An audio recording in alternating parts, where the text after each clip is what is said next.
host, The Stephen A. Smith Show, starts right now.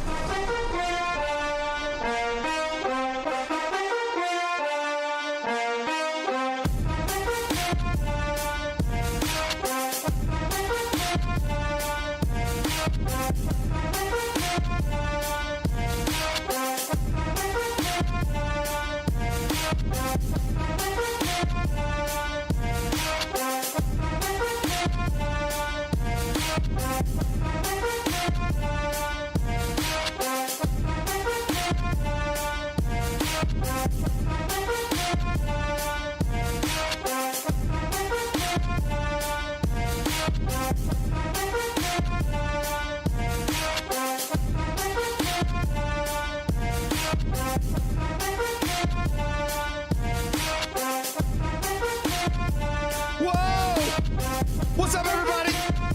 Welcome to the latest edition of the Stephen A. Smith Show, coming at you as I love to do every weekday over the airwaves of ESPN Radio and ESPN News. 250 plus markets across the United States of America. Check your AM, FM listing nearest you, plus ESPN Radio on Sirius XM, Channel 80, plus ESPN Radio simulcast over the live national television airwaves of ESPN News. Number to call up as always is 888-SAY-ESPN. That's 888-729-3776.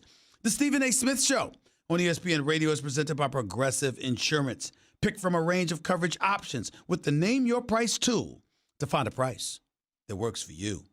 Time for Straight Talk, brought to you by Straight Talk Wireless. Lots of stuff to get into today. Some blasphemy going on in the world of the NBA. I'll tell you what I'm talking about as the show progresses today. That's definitely one thing we shall get into. Patrick Mahomes, what he's been bringing to the table, the likes of which we haven't seen. That's something that's interesting to get into in and of itself, because who knows what that's going to turn into as well. Danny Dimes, a.k.a. Daniel Jones, somehow, some way has earned a nickname after just one game in the National Football League as a starting quarterback. All of a sudden, he's a savior. We could talk about that clearly as the show progresses today. But the first order of business, of course, is Thursday Night Football. The Philadelphia Eagles are scheduled to go up against the Green Bay Packers. Before I forget, there will be a discussion today on the topic of weed in the National Football League. Because evidently there's a lot of people out there that have a problem with my position on professional athletes using or engaging in cannabis, a.k.a. marijuana, for recreational purposes. Just for the record, I have no issue whatsoever with marijuana being used for medicinal purposes. Recreationally, that is something that we can definitely discuss and engage in dialogue about as the show progresses today. Number to call up as always is 888-SAY-ESPN. That's 888-729-3776. If you read the numerous articles that are out there today, it's about Thursday Night Football. It's about the Philadelphia Eagles traveling to Lambeau Field to go up against the Green Bay Packers on Thursday Night Football. After beating the Washington Redskins in the opener, the Eagles have dropped 2 straight to the Atlanta Falcons, who they would have beaten if Nelson Aguilar had caught that pass scampering down the left sideline, and the Detroit Lions. If this rookie, Whiteside, had caught his pass, they would have won that game. But nevertheless, the Eagles lost both games. They are 1-2 on the season. They are 2 games back of the first place Dallas Cowboys, who, by the way, have their own challenge coming up this Sunday in New Orleans against the Drew Brees-less New Orleans Saints, being led by Teddy Bridgewater since Drew Brees is out with that thumb injury. Now, if you're the Philadelphia Eagles, Deshaun Jackson is out with an abdomen injury. Alshon Jeffrey has been out with the calf, but could be back. Tight end Dallas Goedert, he's out with a calf injury as well. They've already missed large chunks of the last 2 games. But both Jeffrey and Goddard are expected to play Thursday night. The Green Bay Packers, meanwhile, are undefeated. They've been one of the surprising teams in the National Football League, beating defending NFC champion, North champion Bears, Chicago Bears. They've also beaten the Minnesota Vikings, two teams within their division. And they've also beaten Vic Fangio's Denver Broncos in their first year under new coach Matt LaFleur. So now that we've gotten that out of the way, let's make sure we understand something. And something really, really good. And if I sound a little bit hazy or whatever, my allergies are acting up, I apologize. That's how it goes sometimes, y'all. That's how it goes. When I look at the Philadelphia Eagles, and they're going up against these Packers, the Packers, for once under Aaron Rodgers, hasn't appeared to be that explosive. 286.7 yards per game. That's fifth worst in the league. They're only scoring 19.3 points per game. That ranks 23rd. And all three offenses that the Eagles have faced thus far this season have been more prolific than them. But they don't have that bad man, Aaron Rodgers. Washington, Atlanta, Detroit, they don't have Aaron Rodgers. And how long do you think that Aaron Rodgers is going to struggle? He's got a new coach. And along with having a new coach, let us please understand that Aaron Rodgers eventually going to figure it out. He's just trying to get along, y'all. I got news for you. He's Aaron freaking Rodgers. If you think for 1 second that any level of ineptitude that he may be putting on display at this particular moment in time is going to last, you need to get your head examined. Or you need to get a history lesson in who the hell Aaron Rodgers is and what he is all about. He's only completed 61% of his passes right now. 4 touchdowns. Notice he hasn't had an interception, though. He doesn't beat himself. He's Aaron freaking Rodgers. And while I'm willing to concede that times have changed, that Patrick Mahomes is that new dude on the block talent-wise, let's be very, very clear. Aaron Rodgers is something special. Still got Devontae Adams. Still got Geronimo Allison. Still has Scantling. He's Aaron freaking Rodgers. And I got news for you. You better pay attention, ladies and gentlemen. He's coming. If you're the Philadelphia Eagles, you have to hope and pray beyond hope and prayer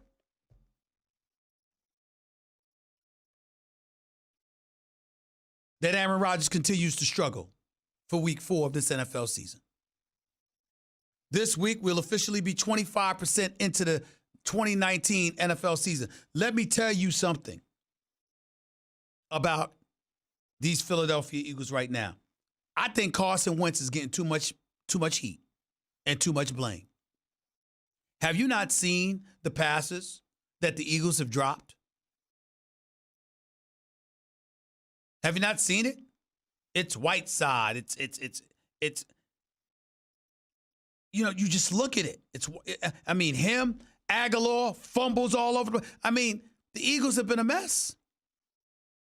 I can't point the finger at Carson Wentz. I'm watching this brother fling the football. He's putting it right where it belongs. And cats ain't getting it done. Plain and simple. 11 dropped passes this season, most in the National Football League. That's what Carson Wentz has been suffering from. And we're going to sit up there and talk about his 61% completion percentage? Come on. It ain't his fault. Carson Wentz, when healthy, is a bad brother. He's something special. He can really, really play. And I really, really think that we got to look at this and just cut the guy a break. Because I really, really don't believe it's fair. I look at him right now and I'm saying, listen, the Eagles got to get it together. Because let me be very, very clear with what I'm about to say. If the Philadelphia Eagles lose tonight's game, there's no way in hell they're winning the NFC East. Now, obviously, a lot of it has to do with injury. When you look at the situation with Jackson going down, with Alshon Jeffrey going down, with Goddard going down, and both of them missing the vast majority of the last 2 games, both losses. That's a problem. So we can't ignore that. We really can't. There's no way around it. But nobody cares. The Dallas Cowboys haven't suffered that malady. Randall Cobb, Amari Cooper, Michael Gallup, Ezekiel Elliott, Dak Prescott, the offensive line. People talking about, oh my goodness, they're not blocking for Carson Wentz in Philadelphia. Excuse me. He holds on to the ball. He scrambles outside of the pocket. Chances are, in most instances, you got folks assuming that he done got rid of the football already. Could that have something to do with it? I think so. That's the way I look at it. So what's up with this notion, this belief that suddenly Carson Wentz don't know how to play quarterback? He holding on to the ball too long. They're not blocking for him. They don't want to play for him. I don't get that from the Philadelphia Eagles at all.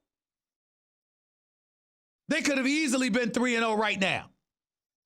It's not good that they lost to Atlanta. It's not good that they lost to Detroit. But let me tell you something. They could easily be 3-0 right now. But they are not. And meanwhile, the Dallas Cowboys are rolling. And so if you're the Eagles, you got to take a stand right now. You got to look at your ninth-ranked offense. You got to say, we got to do something. Eagles are 29th against the pass. That is bad news for a secondary about to go up against Aaron Rodgers. I'm here to tell you. That is a problem. And I usually don't bet against my man Aaron Rodgers, but I'm hoping he loses tonight because I think his season will be just fine. It's the Eagles that are on the brink. And make no mistake about it, it's a brink because it's not too early. If they lose and the Dallas Cowboys win this Sunday against New Orleans, the Eagles are 3 games back. You combine that with the fact that you get 2 against Dallas, you'd have to win both. And then, oh, by the way, you'd still be a game back if you won both. This is urgent. And then when you scour the NFC, let's look at this. You got to have a division winner, right, that's automatically going to the playoffs. So whether it's New Orleans in the NFC South, the LA Rams in the West, let's say, for example, hypothetically, it would be Chicago in the North.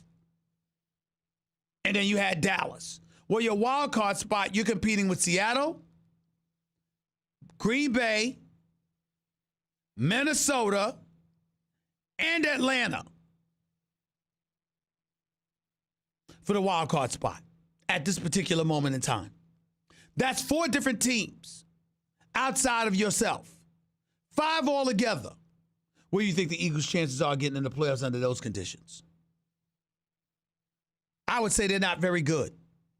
So it's incredibly imperative that the Philadelphia Eagles win tonight.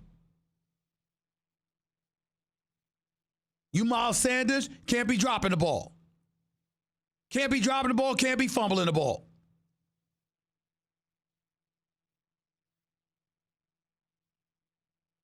I'd like to see Darren Sproles more involved, personally. Alshon Jeffrey, welcome back. Nelson Aguilar, no more dropped passes. Mac Hollins, no more dropped passes.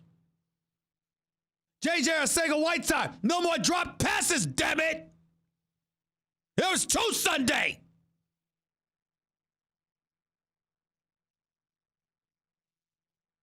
And can we pray beyond prayer?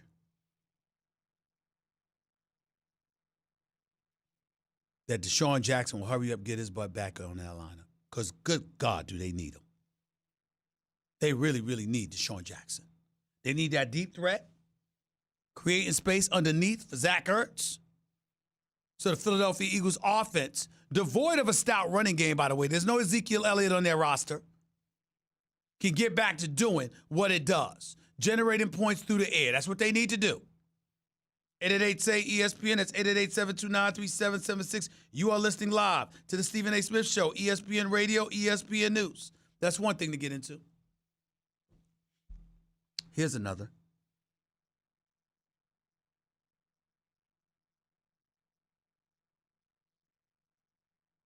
It's time for the Dallas Cowboys to pay Dak Prescott. You see, as I watch Daniel Jones, I mean, John, did you know he got a nickname now? Danny Dimes. You know that? Danny Dimes. 1 game. 1 game! Brother got a nickname. Reminds you of Jimmy Garoppolo, right? When my girl Molly Karam and everybody else was calling him Jimmy G.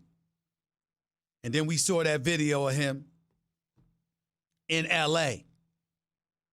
out with a porn star, so I called him Porn Star Jimmy. I like that nickname much, much better, by the way. So we have a situation where we look at and we fast forward to Daniel Jones, Danny Dimes. Plays for the New York Giants, plays one game, comes out of Duke, drafted 6th overall, plays one game, throws over 300 yards, throws for 2 touchdowns, runs for 2 more. Clearly, an impressive showing, an impressive beginning, no doubt. We wish him nothing but luck, because the better the Giants is, the better football in the New York tri-state area is, and that's all good. But here is where we have a problem. So we want to rave about him and just bypass Dak Prescott, huh? We just want to look at Dak Prescott, who's completing better than 70% of his passes, who's undefeated, who's watched as Jalen Smith has gotten paid, La'el Collins has gotten paid, Ezekiel Elliott has gotten paid, all by Jerry Jones. But your starting QB, the successor to Tony Romo, who has not missed a single game or a single start in 51 tries in his 3 years and 3 games that he's been the starting quarterback for the Dallas Cowboys. He shows up to work every day. He's a consummate professional every day. He's a 2-time Pro Bowler. He's winning more games than he's losing. He's gotten you to the postseason twice. And he's in line to get a contract in the ballpark of about $130 to $140 million. Russell Wilson is the highest paid quarterback at $35 million. Ben Roethlisberger is number 2 this year at $34 million. Dak Prescott just quietly goes about the business of showing up, handling his business. And you going to send him out on the football field, Jerry and Stephen Jones, with $2 million? You going to do that to him? You know good and damn well he could get hurt this Sunday. You know good and damn well how violent of a sport football is. Ezekiel Elliott has gotten himself suspended. He's gotten himself in trouble. What happens? You still go out and pay him.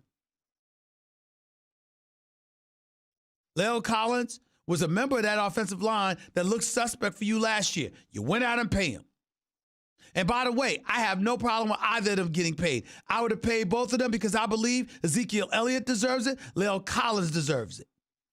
I got it. And you want to procrastinate with the wide receiver? That's predictable. It makes sense. That happens with wideouts in the National Football League. I get it. But your star quarterback, who is a star, who has been nothing but a consummate professional and a model citizen for your franchise for the last 3 years and 3 games, Dak Prescott, you're going to sit up there and make this young brother wait to get his money. I think the Dallas Cowboys should be ashamed of themselves. I really, really do. The man is completing 74.5% of his passes. 920 passing yards, 9 touchdowns, just 2 interceptions, a quarterback passer rating of 128. What's the problem? Y'all gonna just throw him out there, huh? And you weak, pathetic, preoccupied Dallas Cowboy fans, just the trifling people that y'all are, knowing that you've got a gem like this, y'all don't even appreciate him. Y'all make me sick. Got me up here defending a Cowboy. I mean, what the hell has this world come to? I am defending a Dallas Cowboy. Dak Prescott not only deserves his money, he deserves it now. Right now. He's earned it. We sitting up in here in New York acting like Daniel Jones is Dak Prescott. We've got commentators and pundits on the air right now talking about how Daniel Jones is better than Baker Mayfield. He's one of the best young quarterbacks after one game. Brother didn't even have a chance to pass gas or burp. And y'all already raving about him. Dak Prescott just comes to work every day. Does the interviews the way he's supposed to. Answers questions the way he's supposed to. Practices the way that he's supposed to. And performs at a relatively elite level right now. I got him number 2 in league MVP voting right now. He's thrown for 920 yards, 9 touchdowns, just 2 interceptions. Has a 3-0 record. I got him number 2 right now to Patrick Mahomes. And we all know why Patrick Mahomes is number 1. He's also 3-0. He's thrown for 1,195 yards. He's got 10 touchdowns, not a single interception, completing 71.9% of his passes. He's on pace to pass for 6,000 yards this year, to break Peyton Manning's all-time single-season passer record of 5,400-plus yards by 1,000 yards. That Patrick Mahomes. That is the only reason Dak Prescott right now is not the leading candidate for league MVP honors. Only reason. Only reason. And y'all gonna just sit here and ignore this brother like this. Y'all should be ashamed of yourself. You stinking low-life Cowboy fans. Y'all make me sick. All this bloviating about everything Cowboys. We them boys. We making noise. But when it comes to Dak Prescott, you quiet. Quiet as a mouse. Won't even come to his defense. I got some of you stinking no good Cowboy fans calling up to this show. I don't know about Dak, man. I mean, I don't know about him, I mean, he all right. He all right, Stephen A. But, I just don't know if he that dude. I just don't know if he the one. Never mind that he had Scott Linehan. Never mind that there was no Amari Cooper. Never mind that he had Cole Beasley as a slot receiver instead of Randall Cobb, even though Cole Beasley is actually doing a good job in Buffalo right now, who's also undefeated. Never mind all of that. Oh, no, Stephen A. I mean, come on, dog. I mean, come on, man. I mean, come on. Oh, shut up. Y'all are pathetic. It's one of the reasons why you ain't gonna win. I'm trying to tell you something right now. This is football. It's incredibly violent. You don't send your star quarterback out there wondering about his contract when he's been the model of consistency that Dak Prescott has been for this franchise. I like Jerry Jones. That's my buddy. Stephen Jones, I like him too. In the offseason, we're going to go out for a drink or something. I like those guys. But I disagree with them here. All joking aside, you don't wait to pay Dak. You got to pay him now. He should have been paid before Ezekiel Elliott. He really should have. 888-SAY-ESPN. That's 888-729-3776. You are listening live to the Stephen A. Smith Show, ESPN Radio, ESPN News. We'll get to your phone calls. Got a lot of stuff coming on. My man Sal Palantonio, NFL reporter extraordinaire. He'll be calling to talk to us about the Eagles, who he covers religiously. Lives right outside of Philadelphia. He's synonymous with the Philadelphia Eagles franchise. So there's a lot to talk to him about. Plus, I'm going to get into the subject of weed in the National Football League, particularly after some of the very, very revealing and candid things that Megatron himself, Charles Johnson, formerly of the Detroit Lions, now retired, revealed about the NFL and its drug policy. You do not want to miss that. So stick around. Don't touch that dial. You're listening live to Stephen A., ESPN Radio, ESPN News. By the way,